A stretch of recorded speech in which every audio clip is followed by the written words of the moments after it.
Welcome back to Constitution Line by Line. I'm Don Frazier. I'm Paul Fabrizio. And we are going through the nation's most important document line by line. Now we're into the amendments. The 22nd Amendment. That's the one you rarely think about, I suspect, but you... Au contraire, or whatever that word is, those words.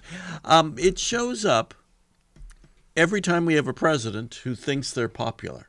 Well, that's the voice of Paul Fabrizio, professor of political science, Hi there. and the voice of reason, the voice of history, Don Frazier over here. So, please. Were you enjoying the 21st Amendment recently? Yeah, that's right. I was celebrating the repeal of the 21st Amendment. Okay, so here we are, the 22nd Amendment, and we're talking about presidential tenure. Proposed? Okay. Proposed March 24th, 1947. Okay.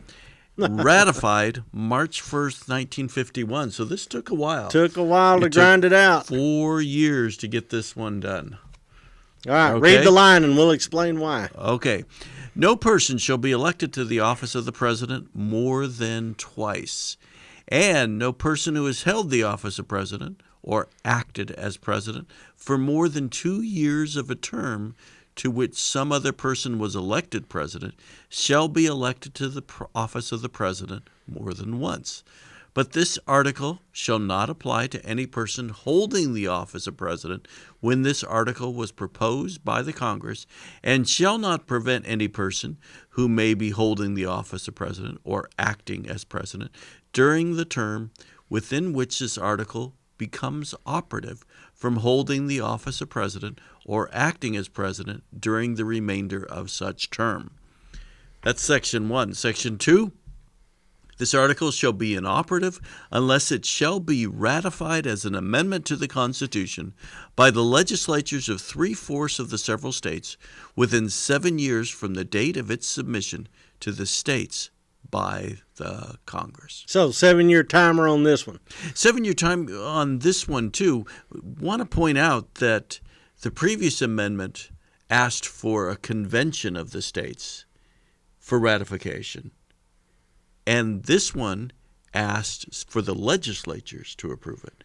So the 21st Amendment called for a convention of the several states. And that ended prohibition. Yeah, and that was actually the only amendment that has done that. The other amendments which have a time limit, they asked for the legislatures of the 3/4. I guess they wanted that other one repealed fast. Yeah, exactly. They wanted it done quickly. They wanted to start drinking.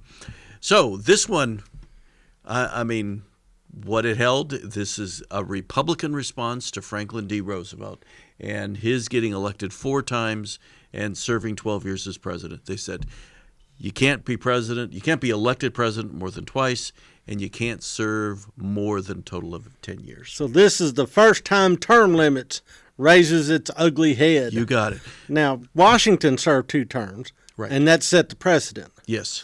But it's not a constitutional precedent. It's not. A historical It's precedent. just a historical precedent. And then Grover Cleveland served 2 terms, just not back-to-back. Right. Non-consecutive. Non-consecutive. Right. So...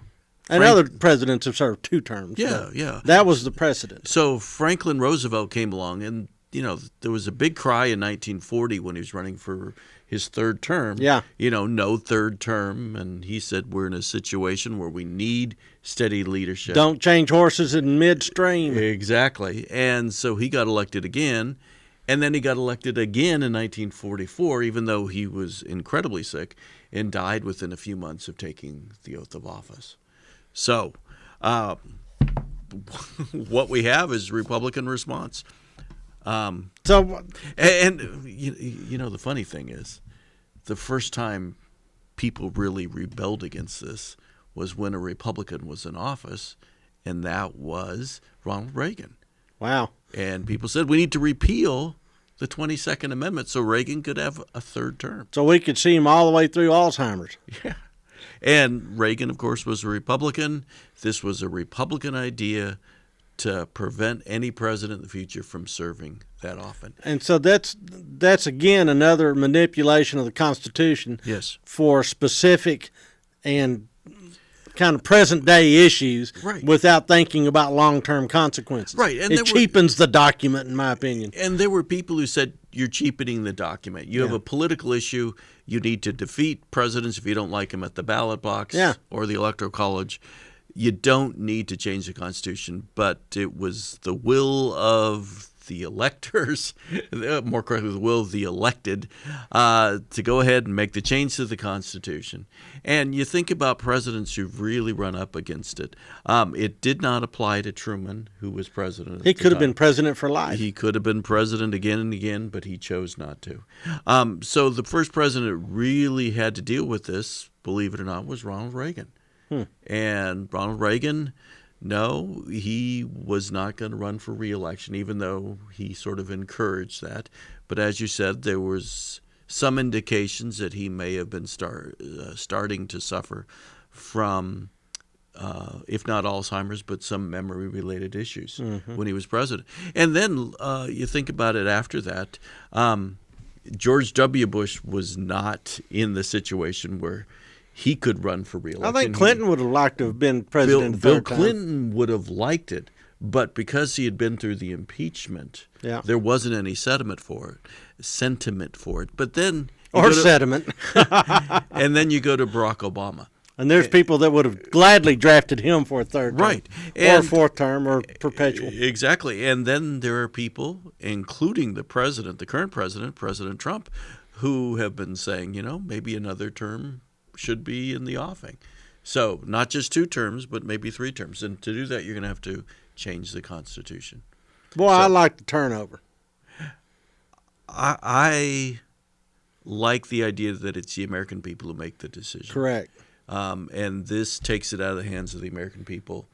And you're right, using the term limit. It's kind of arbitrary, too. Yeah. And using the term limit. The framers refused to have term limits.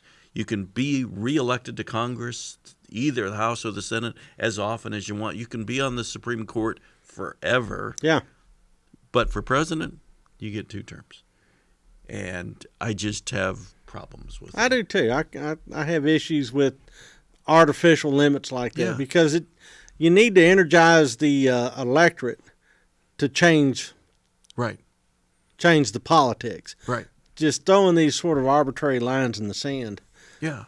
Now, at the same time, it's an infringement on liberty. Yeah, and I agree. And at the same time, there's no denying that the American people, for the most part, get tired of their presidents. Well, and sure. They want somebody new. But it should be that they have that choice. Yeah, that they have grown tired of that president. Yeah, and they want to kick them out. And presidents also, I think, should have the grace to realize, I've been ruling for 8 years. It's time to let somebody else do it. Sure. We don't have a presidency for life, but why force the issue? And, especially when it comes down to it, it was just Republicans were upset because Franklin Roosevelt did so well. Yeah. In terms of winning 4 times. Well, and it looked like the Democratic Party was going to be the party forever. Yeah. I mean, it just did. Yeah, and of course the Republicans, again, this was ratified in March 1951. Republicans won the presidency a year later in 1952 with Eisenhower.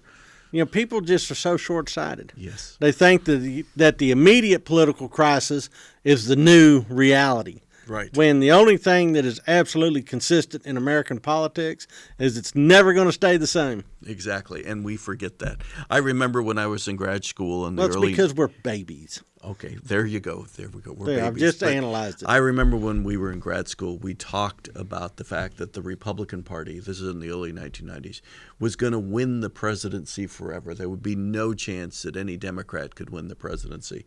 And that was because Reagan won twice, George H.W. Bush won once, and after the first Gulf War, his popularity was sky high. Oh, through the roof. And then what happened in 92? Well, he lost to the recently deceased Ross Perot, who came along and changed the electoral dynamics, but Bill Clinton, won.